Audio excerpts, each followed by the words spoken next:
우리의 부족함 속에서 아버지 하나님의 은혜로 영과 생명으로 채우셔서 아버지 앞에 합당하며 아버지 앞에서 기쁨이 되도록 인도하시는 아버지 하나님의 은혜가 오늘도 계속되게 하시고 우리가 주의 장성한 분량으로 인도되어 갈 때마다 아버지 하나님의 놀라운 사랑을 우리 생각과 몸과 마음으로 늘 깨닫게 하셔서 아버지 앞에 늘 계속되는 감사 가운데 오늘 또 하루가 시작되도록 인도하여 주시옵소서. 우리 주 그리스도 예수의 이름으로 기도합나이다. 아멘. 예, 계시록 6장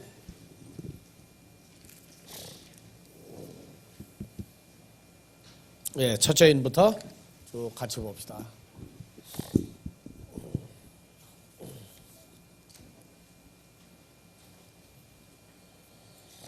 내가 보매 어린 양이 7인 중에 하나를 떼시는 그때에 내가 들으니 내 생물 중에 하나가 우레 소리같이 말하되 오라 하기로 내가 이에 보니 흰 말이 있는데 그 탄 자가 활을 가졌고 면류관을 받고 나가서 이기고 또 이기려고 하더라. 둘째 인을 떼실 때에 내가 들으니 둘째 생물이 말하되 오라 하더니 이에 붉은 다른 말이 나오더라. 그 탄 자가 허락을 받아 땅에서 화평을 제하여 버리고 땅이 아니고 개에서 화평을 제하여 버리며 서로 죽이게 하고 또 큰 칼을 받았더라. 예, 5절 셋째 인을 떼실 때에 내가 들으니 셋째 생물이 말하되 오라 하기로 내가 보니 검은 말이 나오는데 그 탄자가 손에 저울을 가졌더라. 내가 내 생물 사이로서 나는 듯하는 음성을 들으니 가로되 한 대라니온의 밀한대요 한 대라니온의 보리석대로다. 또 감람유와 포도주는 해치 말라 하더라. 예. 그래서 첫째인 백마탄자 우리 주 그리스도 예수와 나타날 어두움의 세력 마귀와의 전쟁에서 니카오 이기고 이기려고 하더라. 둘째인을 떼니까 혈과 육의 존재들에게서 주었던 바 에이렌에 화평을 제하여 버리고 그 다음에 동시에 죽이게 하고 또 큰 칼을 받았더라. 이건 아주 멸망할 존재들에 관한 비극적인 사건을 알려주고 있고 다 감추었던 사건입니다.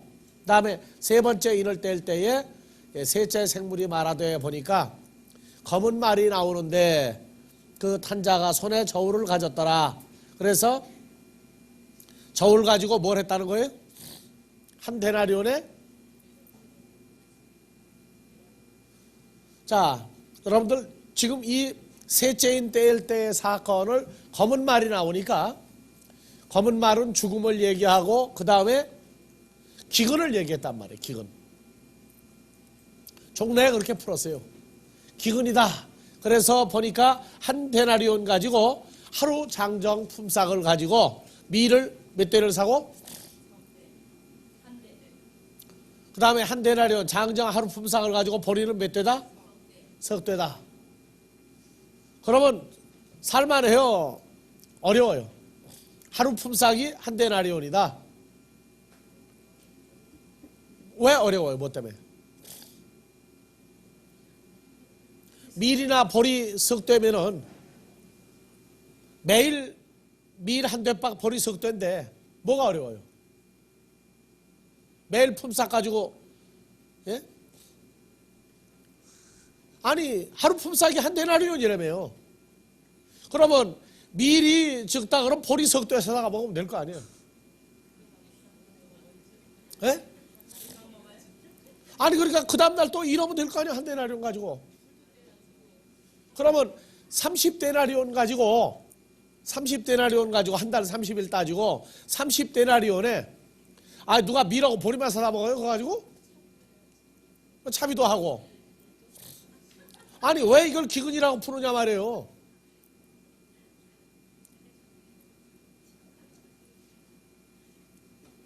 그 다음에 또 뭐가 나와요? 감람유와 포도주는 뭐 하지 마라? 해치 말라 하더라. 아 누가 화나가지고 막 감람유 포도주 갖다 두드러 패고 병 깨고 합니까? 그래서 제가 이 7인에 대해서 나오는 말 가지고 말 만들어서 신경 쓰지 마라.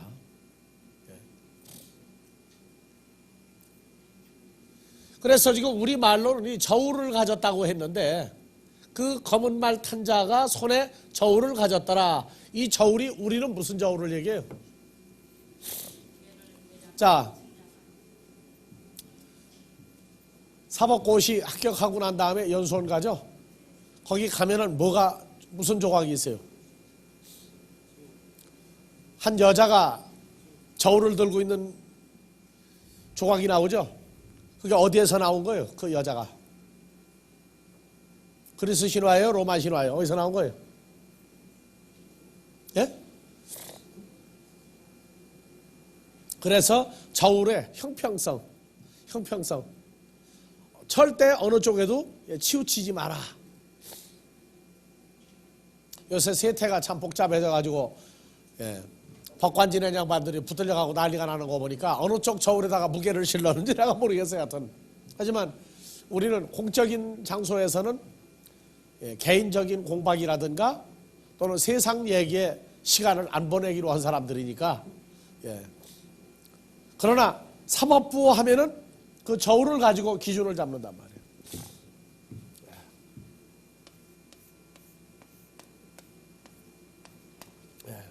이 저울에 어느 쪽에다가 무게를 실어주지 마라. 양쪽 다 공평하게 하라.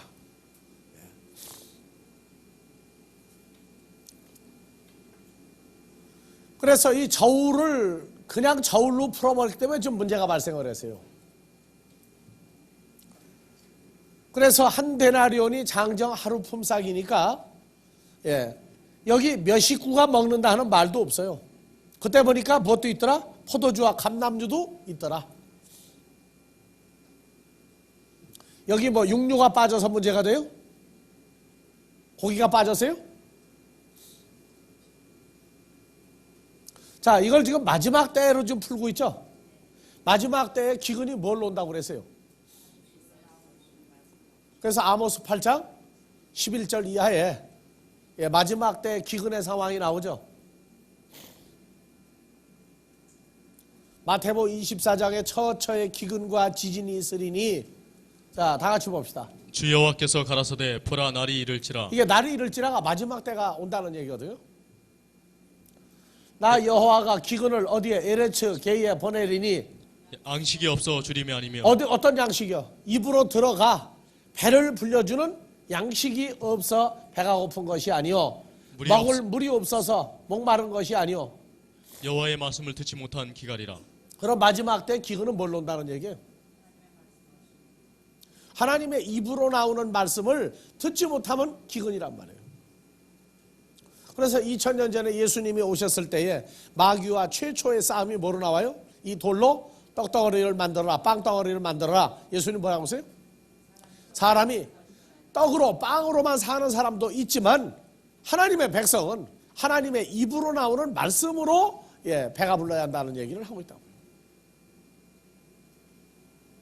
그게 사탄과 하나님의 아들의 그 삶의 견해의 차이가 거기 나온단 말이에요. 그런데 아모스 8장 11절 보니까 마지막 때에 기근은 무슨 기근이다? 다시 봐보세요. 잘 읽으세요. 주 여호와께서 가라사대 보라 날이 이를지라.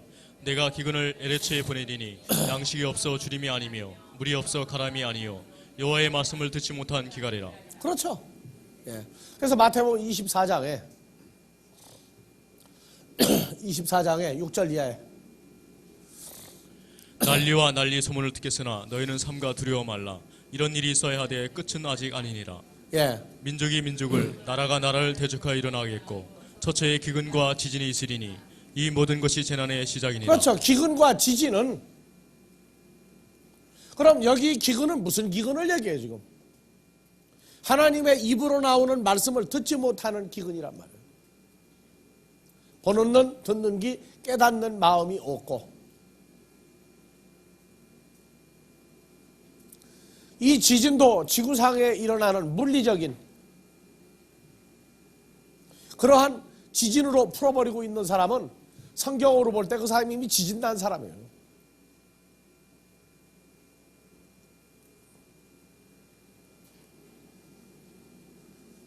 그래서 결론적으로 마태복음 24장에 진행되면서 기근과 지진의 결과가 무엇으로 나오느냐? 18절 이하로 봐봅시다. 밭에 있는 자는 겉옷을 가질러 뒤로 자, 들이키지 말지어다. 그러면서 21절 이는 그때에 큰 환란이 있겠습니다. 창세 전부터 지금까지 이런 환란이 없었고 후에도 없으리라. 후에 그 날들을 감하지 아니할 것이면 모든 육체가 구원을 얻지 못할 것이나 그러나 택하신 자들을 위하여 그 날들을 감하시리라. 그러면 택하심을 입은 자들은 그 날들을 감함으로 줄여줌으로 해서 다 구원에 다 들어가도록 만들어주신 역사가 있어요. 그 다음에 봐보세요. 23절. 그때 사람이 너에게 말하되 보라 그리스도가 여기 있다 혹 저기 있다 하여도 믿지 말라. 거짓 그리스도들과 거짓 선지자들이 일어나 큰 표적과 기사를 보이어 할 수만 있으면 택하신 자들도 미혹하게 하리라. 뭘 미혹하게 해요? 그렇죠. 하나님의 말씀으로 먹을 것, 마실 것, 입을 것, 사고 파는 것도 다 종류를 변질시켜버려가지고 어느 한계에서 넘어가지 못하는 생각의 한계를 그어버린단 말이에요. 그래서 주일날 마지막 때는 노아의 때와 같고 롯의 때와 같다. 그래서 그때의 사람들이 먹고 마시고 시집가고 장가가고 사고 팔고 심고 집을 짓더니 하는 얘기를 지금 풀어서 어제까지 해서 테이프 3개가 나왔어요.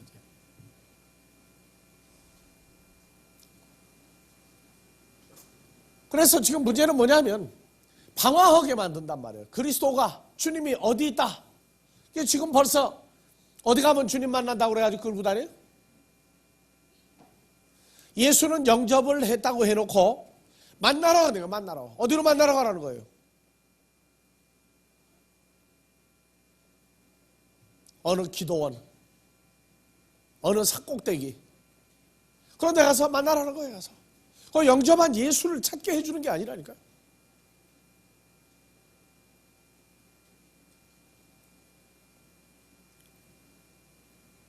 교회라고 하는 건물적인 위치를 최고로 강조해놓고 예수님 만나는 데는 교회 밖에가 자꾸 돌아다니게 만든단 말이에요. 그럼 뭐로 교회를 성전이라고 해서 그 난리를 필 이유가 어디가 있어요?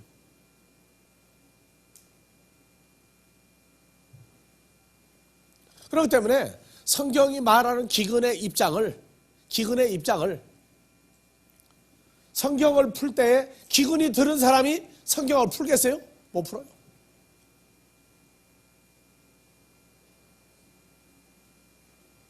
성경에 하나님의 말씀에 기근이 들어버리면 성경의 해석이 안 된다고요. 그래서 이 멍에라고 하는 2218번을 먼저 봐보세요.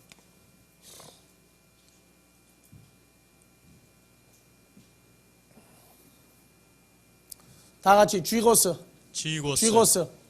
그래 투조이네 이게. 연합의 의미에서. 그래서 이 쥐고스가 신약 성경에 쓰인 것이 마태복음에서 2번, 사도행전에서 1번, 갈라디아서에서 1번, 디모데전서 1번, 계시록 6장에서 1번에서 하나, 둘, 셋, 넷, 다섯, 6번 쓰였어요. 6번. 그래서 이걸 저울이라고 하지 않고 뭐라고 했어요? 다 같이 쥐고스. 멍에. 근데 계시록 6장 5절만 가서 뭐냐? 멍에로 풀면 해석이 안 되거든. 왜? 밑에 보니까 뭐가 나와요? 한 데나리온에 밀 한 대, 한 데나리온 보리 석 대가 나오다가 보니까 이건 어떻게 멍에냐? 이건 저울이다, 저울. 한국은 저울로 달 경우가 언제 있어요? 밀과 보리 또는 쌀 계산할 때.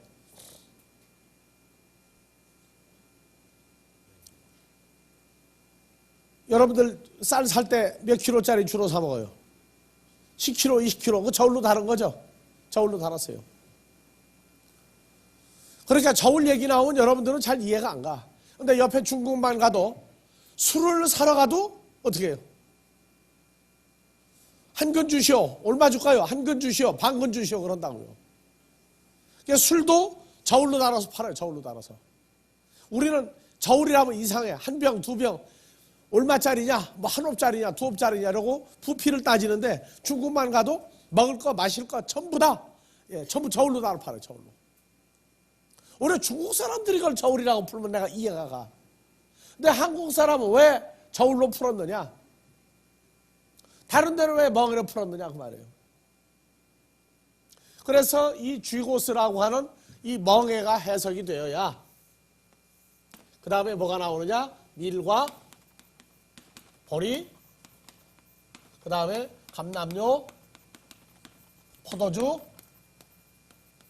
그 다음에 한 데나리온.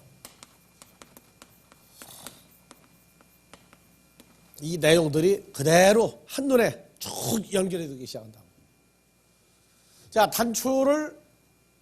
첫 단추를 잘못 끼우면 어떻게 돼요? 예? 다시 얘기해 보세요. 첫 단추를 잘못 끼우면 어떻게 그래요? 그것도 잘못됐다고. 끼우다가 잘못되면은 제대로 맞춰 끼우고 위로 그것만 고치면 되잖아요. 내가 가끔 조끼를 입는데 그냥 안 보고 끼고 나오다가 보면 한쪽 어떤 때는 위로 올라갈 때 한쪽은 밑으로 내려갈 때가 있어. 그래서 잘못됐다고 올 때 중간부터 교정해가지고 나오는 거예요. 뭐 다 잘못되기는. 그것도 통념이라고, 통념. 첫 단추 잘못되고 둘째에 가서 자리 잡고 셋째가 자리 잡을 수 있어요. 그러니까 우리 개념이 누가 뭐라고 그러면은 그냥 그 말 그대로 그냥 다 따라가 버리는 거예요. 어차피 예수님부터 그 세대에 반항아적인 기질이 있다고. 사람들이 말하는 걸 무조건 순종하고 따라가는 게 아니라 왜 그러냐 하는 걸 가다가 서버릴 수 있는 사람. 그런 사고방식을 성경도 필요해요. 그래서 이 쥐고스가 제일 먼저 나오는데 제일 먼저 나오는 데가 마태복음 11장이죠? 네, 한번 봐봅시다. 11장 28절부터 31절까지 봐봅시다.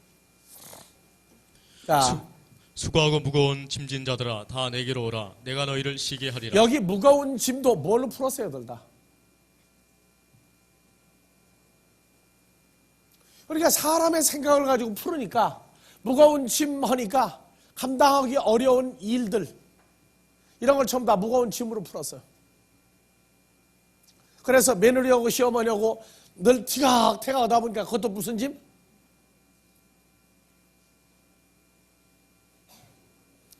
자, 마태복음 23장 1절부터 봐보세요. 거기 무거운 짐을 누가 주는지 나와요. 시어머니가 아니에요. 남편도 아니고 자식도 아니에요. 이에 예수께서 무리와 제자들에게 말씀하여 가라사대 서기관들과 바리새인들이 모세의 자리에 앉았으니 3절 그러므로 무엇이든지 저의 말하는 바는 행하고 지키되 저의 하는 행위는 본받지 말라. 저희는 말만 하고 행치 아니하며 또 4절 무거운 짐을 묶어 사람의 어깨에 어떤 사람의 지우되 어깨에 지워줘요? 여호와 하나님을 섬기는 사람들은 어깨에다 무거운 짐, 자기들은 말만 하고 지키지 않는 거를 해라 지켜라 해가지고 전부 다 갖다가 짊어져 놨단 말이에요. 이걸 왜 가정사에다 갖다 집어넣어요? 뭐 때문에?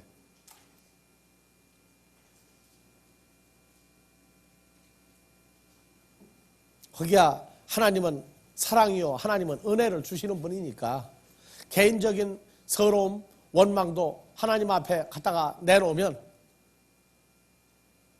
다 해결을 해 주시겠죠. 하지만 그렇게 풀지 말라 그 말이에요. 이건 신앙생활을 통해서 오는 무거운 짐보따리들이에요.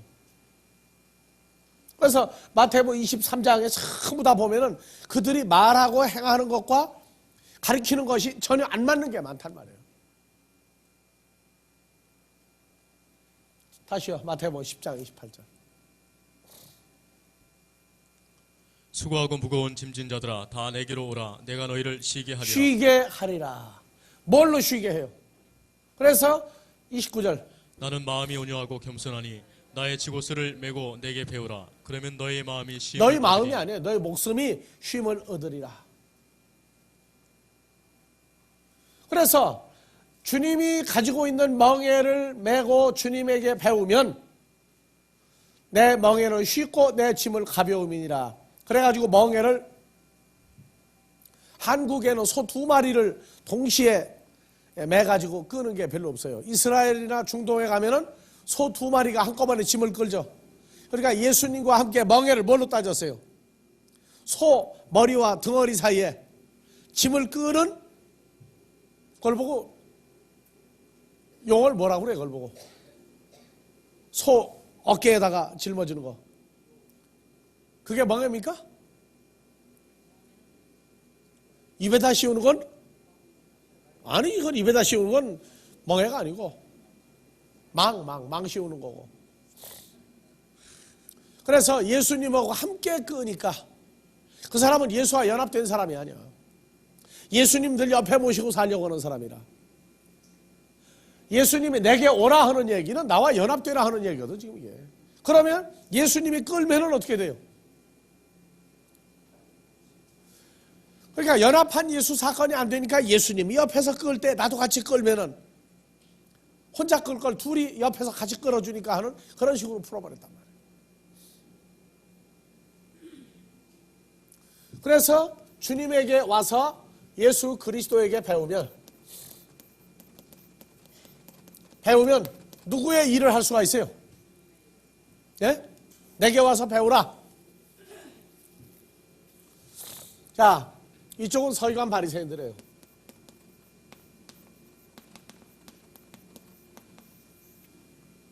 예수님에게 배우면 그리스도의 장성한 분량이 되죠? 장성한 분량이 된다고.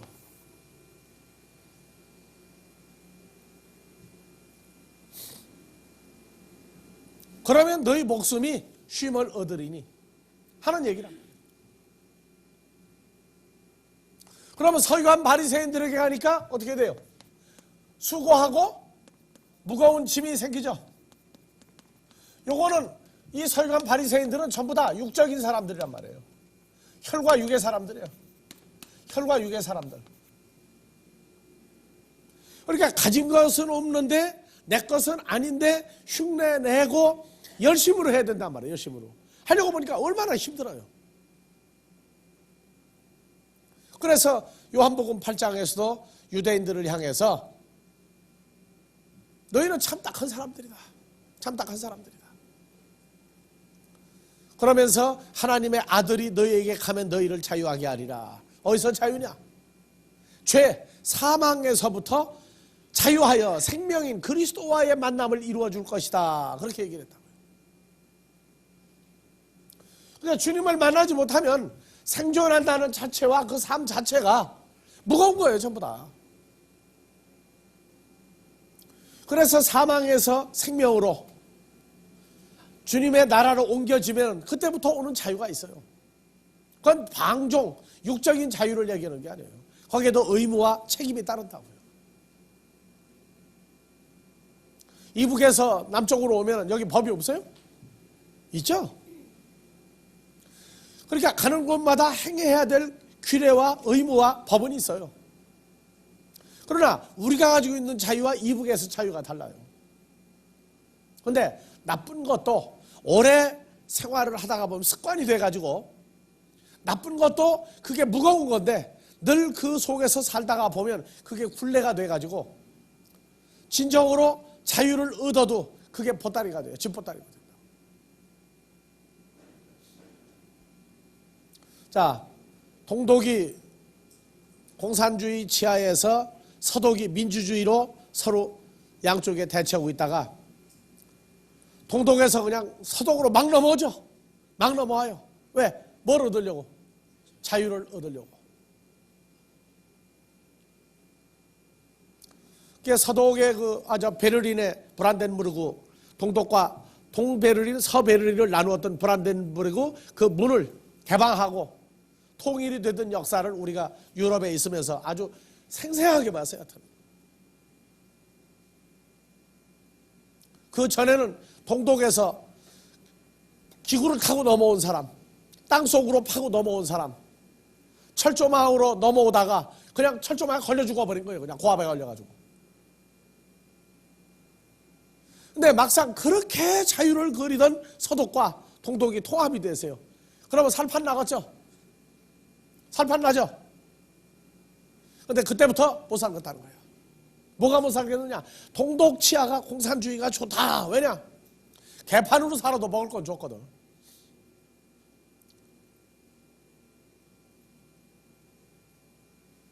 여러분들 봐보세요. 서독에서 또 한국도 동독에 가서 회사를 사가지고 운영하고 있죠. 동독에 그 브라운관 만드는 회사를 삼성이 사가지고 성공을 했어요. 흑자를 내는 동독에 있던 기업 중에 100대 기업에 흑자를 내는데 몇 번째 갔어요. 성공을 했어요.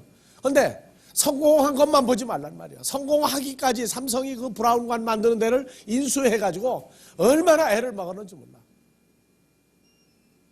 자, 하루에 통상 근로자들이 몇 시간 일합니까? 8시간 정도가 기본 임금 시간이죠. 근데 어머니 일을 안 해. 할당량을 주면은요, 일을 안 넣는다니까? 일을 안 하고 뭐예요? 담배 핀다고 나가가지고 1시간. 화장실 가가지고 30분. 뭐 이러다가, 힘들다고 나가 세수하고 30분. 그러니까 일이 안 되죠. 그래가지고 해고를 시키겠다고 그랬더니 왜 해고시키느냐? 우리 먹을 거 내놔라 있었으니까 뭘 날짜만 따지는 거예요. 그래서 우리 그렇게 못하겠다. 이 사람들이 뭐라고 그랬어요? 우리가 옛날 공산주의가 우리를 지배할 때에는 놀고 가도 먹을 걸 다 주었다. 입을 거 주었다. 근데 너희는 뭐냐? 자유 준다고 하더니 왜 이런 자유가 있느냐? 이러고 나와버렸단 말이에요.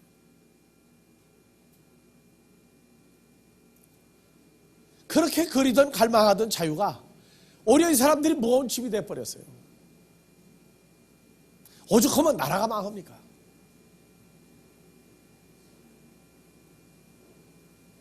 지금 우리가 신앙생활하면서 보면은요, 율법 아래에서 그렇게 죽기 아니면 살기로 하던 것이 생명으로의 옮겨진 바 사망에서 자유가 방종으로 가고 있는 걸 많이 봐요.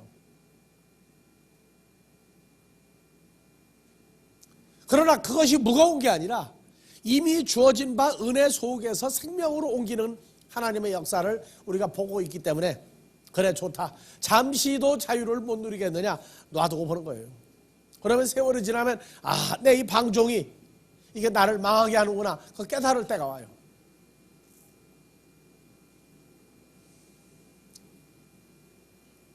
주님을 만나면 배우는데 뭐냐? 그리스도의 장성한 분량으로 가요.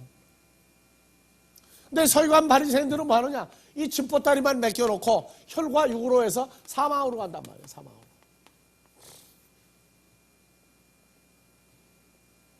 그러니까 멍해라는 건 쥐고스라고 하는 건 저울이 아니라 누구와 연합돼서 누구와 살게 만들어주느냐예요. 누구의 일을 하게 만들어주느냐가 쥐고스인데 이걸 그냥 단번에 저울로 풀어버렸으니 그 다음에 또 봐봐요. 자, 갈라디아서 5장 1절 가면은요, 이 종의 멍해가 나와요. 종의 멍해. 주님을 만나기 전에는 종의 멍해를 맸어요. 종의 멍해. 같이 봐봅시다. 그리스도께서 우리로 자유케 하려고 자유를 주셨으니 무슨 자유? 사망에서 생명으로 옮긴 자유를 주셨으니 그러므로 굳세게 서서 다시는 종의 멍해를 매지 마라. 그러니까 멍해가 사망으로 이끄는 종의 멍해가 있고 생명으로 옮기는 종의 멍해가 있어요. 이거는 어느 쪽에 연합되었느냐 그 말이야. 이 멍해는 어느 쪽에 연합이 돼서 사느냐. 그래서 2절 봐보세요. 보라, 나 바울은 너에게 말하노니 너희가 만일 할례를 받으면 그리스도께서 너에게 아무 유익 그러니까 예전에는 할례를 받아야만 된다 했는데 예수를 만나고 난 다음부터 할례가 필요 없어졌단 말이에요. 어떤 할례? 육신의 할례가 필요 없어졌어요. 다음에 3절. 내가 할례를 받는 각 사람에게 다시 증거하노니 그는 율법 전체를 행할 의무를 가진 자라. 사망으로 이끄는 율법을 다 지켜야 할 사람이다. 4절. 율법 안에서 의롭다함을 얻으려 하는 너희는 그리스도에게서 끊어지고 은혜에서 떨어진 자로다. 자, 그러니까 멍해. 누구와 함께 배우느냐, 누구와 함께 신앙생활을 하느냐에 따라서 누구의 무엇에 근거해서 신앙생활을 하느냐, 전부 다 쥐고스란 말이에요. 그러니까 서기관 바리새인들이 혈과 육에 속하여 율법을 지키고자 하는 자들은 그리스도와의 연합이 아니라 그리스도에게서 끊어내는, 분리시키는 역할을 한단 말이에요. 손에 멍에를 가졌더라 하는 건 바로 그 만나지는 바 모든 사람들의 신앙생활을 척도해요.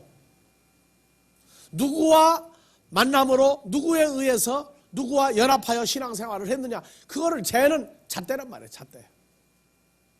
그러고 나면 저울도 일리가 가요.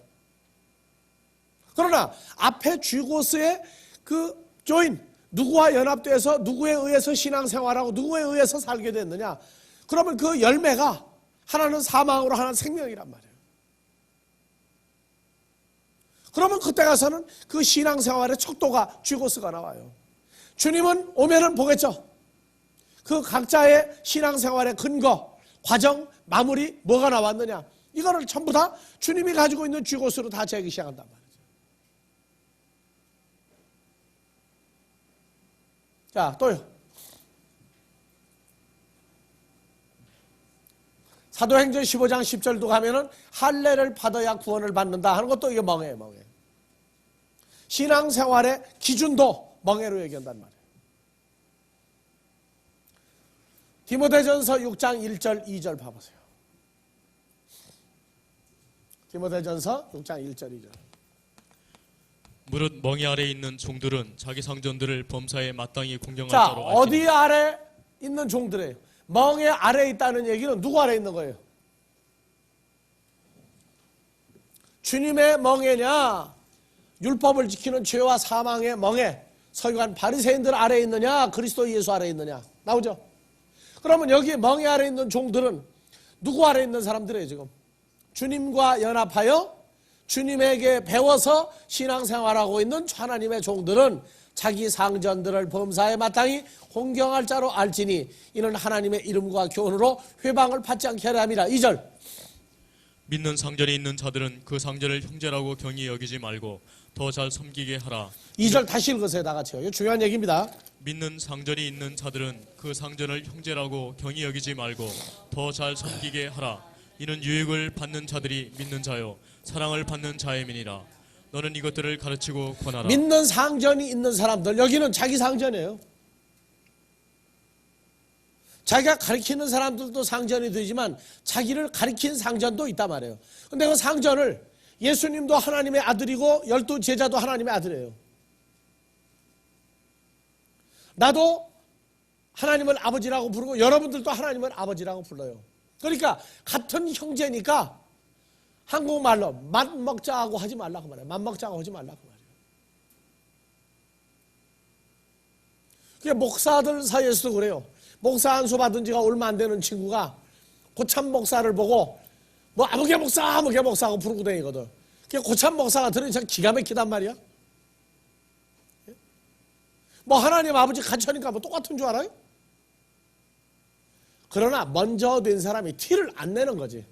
왜? 지 속에 있는 대로 터져 나오는 걸 그 입을 뭐 반창고를 붙이겠어요? 그거세요. 놔둬 보는 거지 이제. 그럼 어디 가서 반드시 코가 깨져가지고 온다고. 누구 만나면 코 깨져가지고 오는 데 있다니까. 하나님 나라는 인간한 거 다 봐주는데 하나님 나라 밖으로 나가봐요. 밖으로 수 따지는데 굉장하다고. 거기 가서 그냥 코가 납작하게 깨져가지고 오면은 그때서 다시 보이기 시작하는 거야. 근데 왜 이쪽은 이렇게 말이 없고 저쪽은 갔더니 이렇게 시끄러우냐. 자, 그래서 봐보세요. 3절. 누구든지 다른 교훈을 하며 바른 말 곧 우리 주 예수 그리스도의 말씀과 경건에 관한 교훈에 청렴치 아니하면 저는 교만하여 아무것도 알지 못하고 변론과 언쟁을 좋아하는 자니 이로써 투교와 분쟁과 해방과 악한 생각이 나며 마음이 부패하여 지고 진리를 잃어버려 경건을 이익의 재료로 생각하는 자들의 다툼이 일어나는. 그래서 멍에를 주님이 우리의 멍에가 되고 멸망하는 자들이 그들의 멍에는 사망에 이르는 마귀가 그들의 멍에란 말이에요. 멍에를 가지고 있더라 하는 얘기는 그 신앙생활의 시작과 과정과 마무리를 그리고 그 열매를 무엇으로 했느냐는 그 재보는 그 척도예요. 우리가 그리스 신화죠? 사람을 정죄하는데 자기 기준으로만 정죄하는 거예요. 전부 다. 그 산속에 살면서 이 친구는 키가 굉장히 커요. 침대가, 그러니까 다른 사람 그 침대가 되지를 않아. 키가 짧아요. 한국의 역대 미국 대통령이 온 중에 침대를 바꿔야 하는 소동을 피운 사람이 있죠. 어느 대통령 왔을 때 침대 바꿨어요. 호텔에서.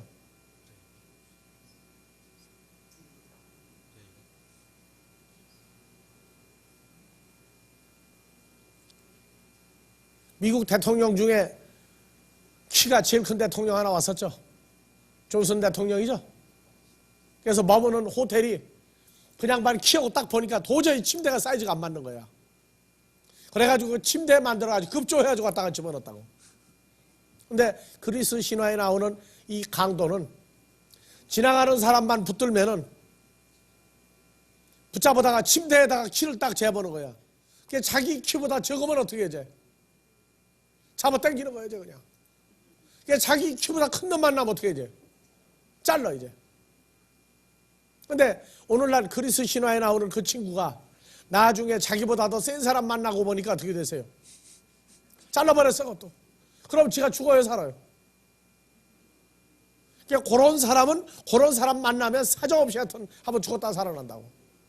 근데 오늘날 우리 신앙생활도 자기 침대를 가지고 있는 사람들이 많아요.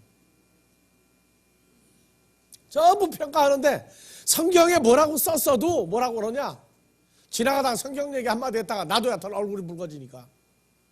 뭐라고 하느냐? 아, 그거는 목사님이 성경 본 얘기지. 자기는 다르다는 거야. 그럼 뭐라 성경 보면 뭐라 해요?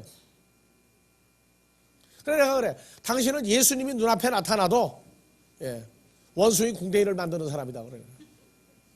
예? 자기 키야, 자기 키 전부 다. 근데 예수님이 가지고 있는 그 침대는 이거는 죽이는 게 아니라 살리는 침대예요. 누구에게는? 주님에게 배워서 함께 죽어서 함께 멍에를 맨 사람들은 살려준단 말이에요. 그래서 이 중요한 거예요. 자, 우리가 이 저울이라고 하는 것도 한번 나왔으니까 한번 봐보자고. 욥기서 31장 5절에서 6절. 저울도 한번 알긴 알아야 돼요. 자, 언제 나의 행위가 허탄하였으며 내 발이 쾌월에 빨랐던가. 그리하였으면 내가 공평한 저울에 달려서 하나님이 나의 정직함을 아시게 되기를 원하노라. 그렇죠. 그러니까 이 저울이라고 하는 것은 꼭 물건, 밀이나 보리를 달고 파고 사고 하는 게 아니라 사람의 그 상태를 다뤄보는 저울도 있단 말이에요. 여러분들은 하나님의 공평한 저울에 달리면 어떻게 되겠어요?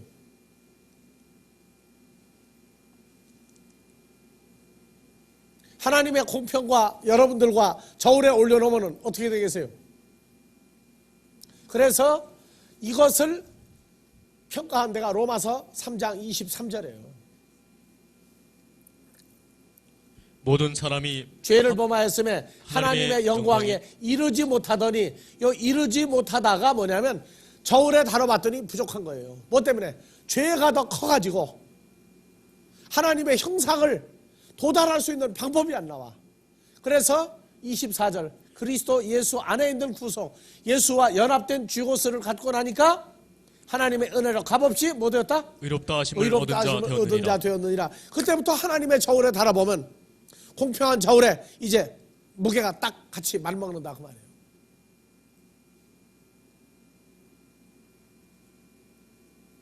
여러분들도 사람 만나면 저울질 많이 하죠? 저울질 많이 해요.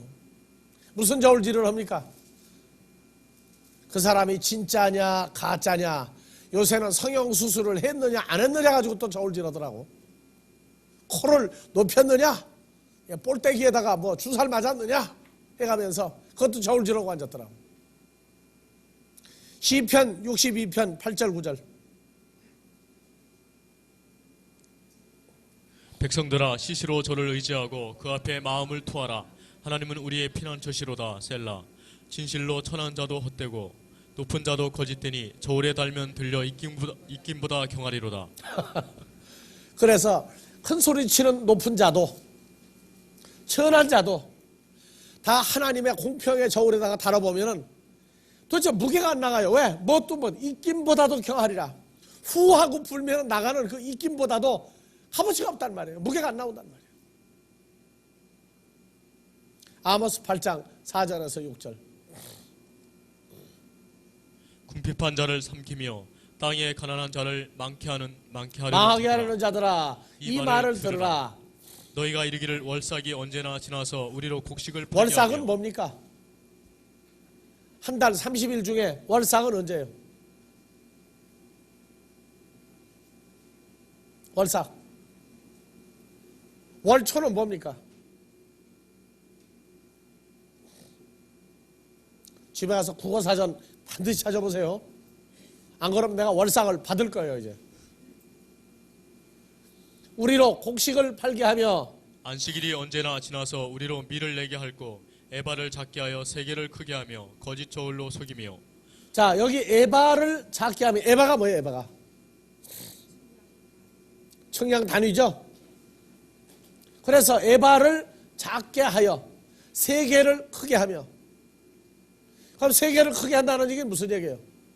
내가 다른 사람의 물건을 살 때는 세계를 어떻게 해요? 무겁게 놓으면 한 근 10kg 달아야 할 게 얼마나 와요? 11kg도 달린단 말이에요. 이제. 근데 내가 팔 때는 어떻게 해? 가벼운 걸 달아야 되겠죠. 그래야 양식을 적게 주죠. 다음에 거짓 저울로 속이며 은으로 가난한 자를 사며 흰 한 켤레로 궁핍한 자를 사며 잿밀을 팔자 하는도다. 여호와께서 야곱의 영광을 가리켜 맹세하시되 내가 저희의 모든 소유를 영영히 잊지 아니하리라. 거짓 저울로 전부 다 팔 때에는 무거운 거 놓고 살 때에는 무거운 거 놓고 남한테 팔 때에는 가벼운 거 놓는단 말이에요. 저울추로 바꿔요. 그래서 한국 속담에 장사꾼이 저울을 속이면 뭐 한다? 3대 뭐 한다? 거지로 산다. 자, 이 저울이라는 게 사람도 달지만 하나님 앞에서 밀과 보리 팔아먹을 때도 전지토가 앉았다고요. 자, 쉬었다가 둘째 시간 합시다.